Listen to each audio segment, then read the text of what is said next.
Hello everyone. I just wanted to make a short video about how long it took me to get into CRNA school. I know this is a loaded question just because if I think about it, I mean, it took me about 4.5 years, but it took me 1 year of actively applying, and I think that it has a lot to do with how you sell yourself during the interviews and how many schools you apply to.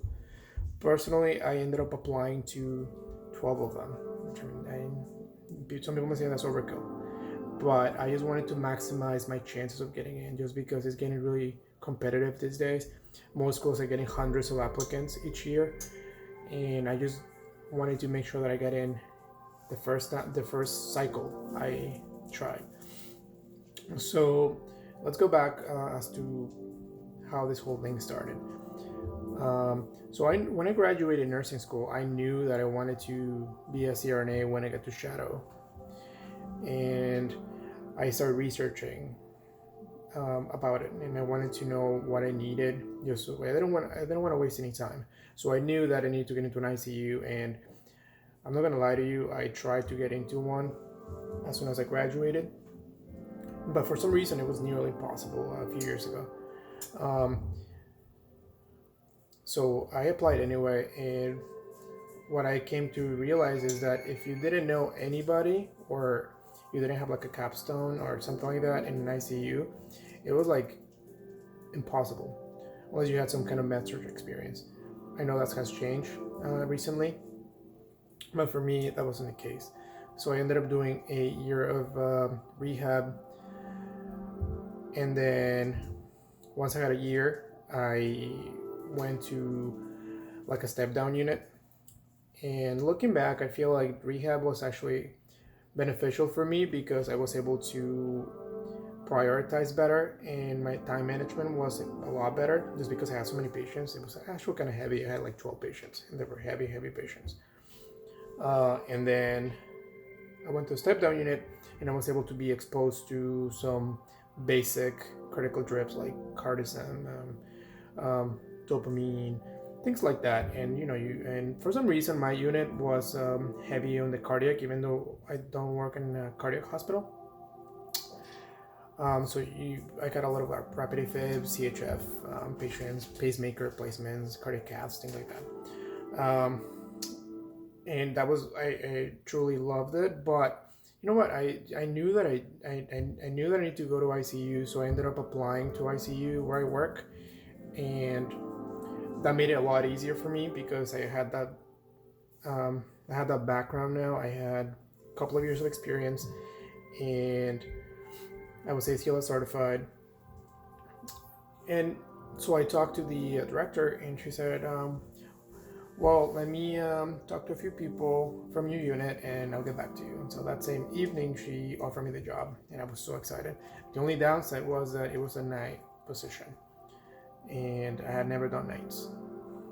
So I was a little bit nervous, but you know what? I wanted to get into an ICU, and I was willing to do whatever it took. So I took the position, and then within a couple of weeks, I moved down to ICU. And I was a little bit nervous just because I feel like I was a little bit confident in my unit, but and it made me nervous to be the new person again. But you know what? I feel like when I'm new and I'm uncomfortable, that's when I grow the most. So I felt like I was very alert because I was nervous. I was exposed to a lot of new things, a lot of new people.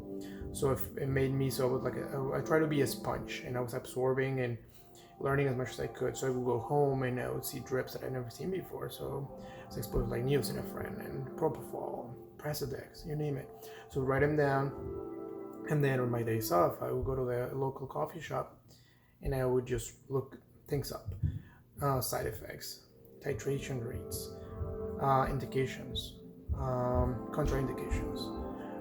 And yeah, after a while, I had like this little cheat sheet of drugs, to the point that I got to just kind of memorize things, and I got to know like what's compatible with what, and I started to like make connections. And after about a year, I felt comfortable in my. So for all those who don't know, my clinical background is in medical surgical ICU, and I felt like that ended up working out just fine because it made me be a little bit well-rounded. I got to see a lot of medical conditions, and I mean, it made me that I wasn't an expert in a specific area, but I was well-rounded. That's the only way I can explain it. And so after a year, I started to make myself available for some leadership positions. So I ended up asking about being charge nurse. When can I go to the rapid response team class? And after a year, I kind of proved myself a little bit, and I was asking for the sickest patients if I could. I wanted a lot of people with drips and ventilated patients, and I wanted to just be getting this complex patients just so I could learn as much as I could. So after a year, I went to those classes. I ended up looking up the CCRN. I knew that I could take the CCRN, so I started studying for it. I paid for it first. I highly recommend that you pay for it first because it will force you to study. I know people who have said, "Oh, I'll take it, but I'm gonna study first and then I'll pay for it." Don't do that because people put it off and they never take it. So pay for it first, and then you can always set up the date later. You need to take it, I think it's within a year or something like that. So I studied for 2 months in last summer, and I felt like I was ready for it after that. I used the Barron's book. I highly recommend that book. There's another one, I think it's called Past CCRN, but has way too much information. It's more than you need. The Barron's I highly recommend it.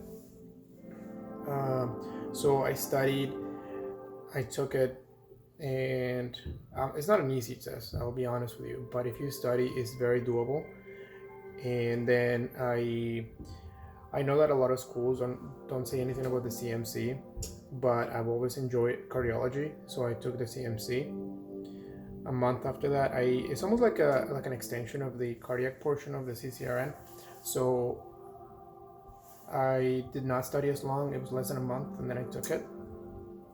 But I also purchased a guide on Amazon, and I did a bunch of questions, and I think it's just a little bit heavier on the pacemakers, things like that, and maybe some EKG reading and conditions, STEMIs. But I took it, and then I would have taken the CSE if I was eligible for that, but I never worked in a cardiac unit. But I feel like the more you go out of your way to show that you're really trying to excel in whatever you do, the better. I feel like you can't go wrong with that. So if you can get your CSE, go get it.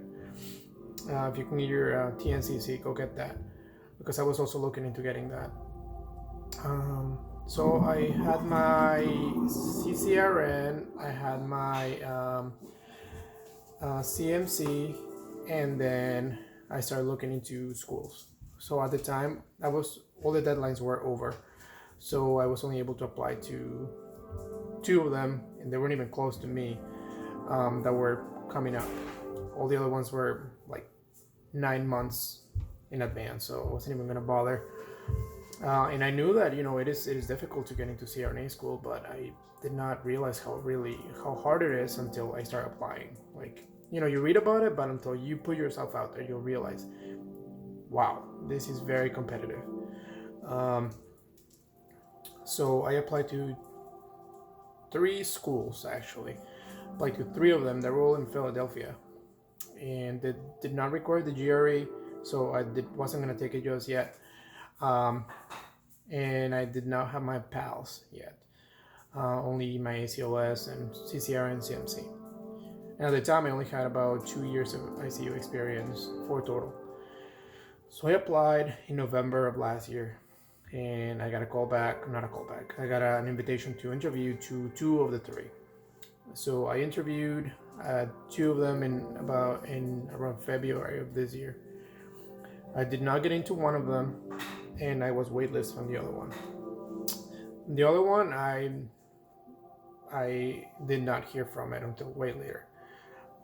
And then, so I was a little bit hopeful that I might hear back from the one that I was waitlisted on. And but I just didn't want to get my hopes up, so I ended up and got my pals and took the GRE, which is personally I think is the worst test that I've ever taken. I would take the CCRN 5 times before I take that again. It's just terrible. And if you like it, you're crazy because I hated it. It just wasn't enjoyable to me. I mean, I like writing. I like to write. I like to read, and I like science. But when it comes to math and just writing and reading about stuff that doesn't interest me, it's just torture. So I continued to apply to schools. I ended up applying to like 12 of them total. And like I said, I wanted to maximize my chances of getting in because I didn't want to waste my time applying for 5 years to only 2 schools. I was willing to move anywhere. I didn't care. I'm not married. I don't have any kids, and I don't have a house. So, and the reason I haven't purchased a home is because I knew that I could potentially move to another state. So, summertime came this year, and I started interviewing again. And one thing that I can say that is good about COVID, I know it sounds terrible, is that most of my interviews were virtual. So I didn't have to spend money and take time off work to fly to the cities, and it was just so convenient to do it at home. So I interviewed for a total of 6 or 7 schools, and even the one that I thought, oh my god, I did really good, it was not. I ended up being rejected, because you see these people that are incredibly prepared. Everybody is, if you get an interview, I mean, you look impressive. So I started to really think that I wasn't going to get in.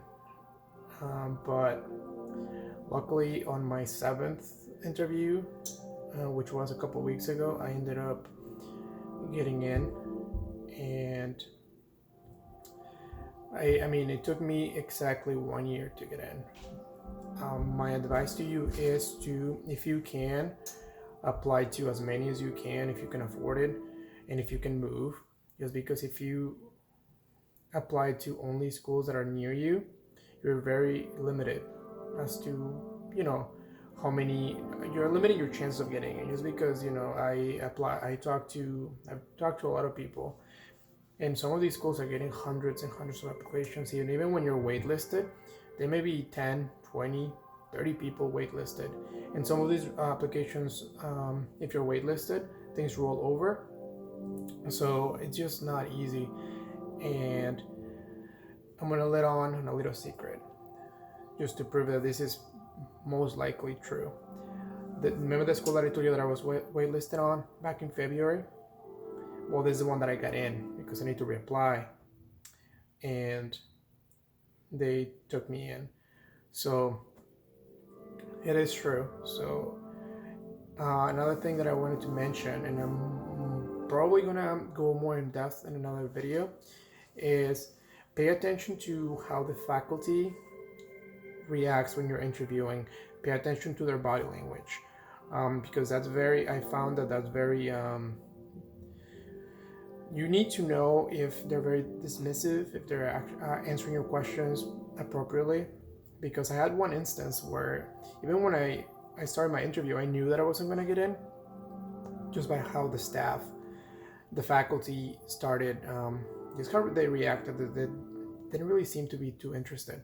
And within a week or two, I got my notification that I was not offered admission. And if you're going to be spending so much time, money, effort, you want to make sure you go somewhere that will provide you with the tools to succeed, that they're going to be supportive, and that they will ensure that you're going to get out of there and you're going to be ready to practice. Again, thank you for watching. If you have any questions, just post them down below, and until next time.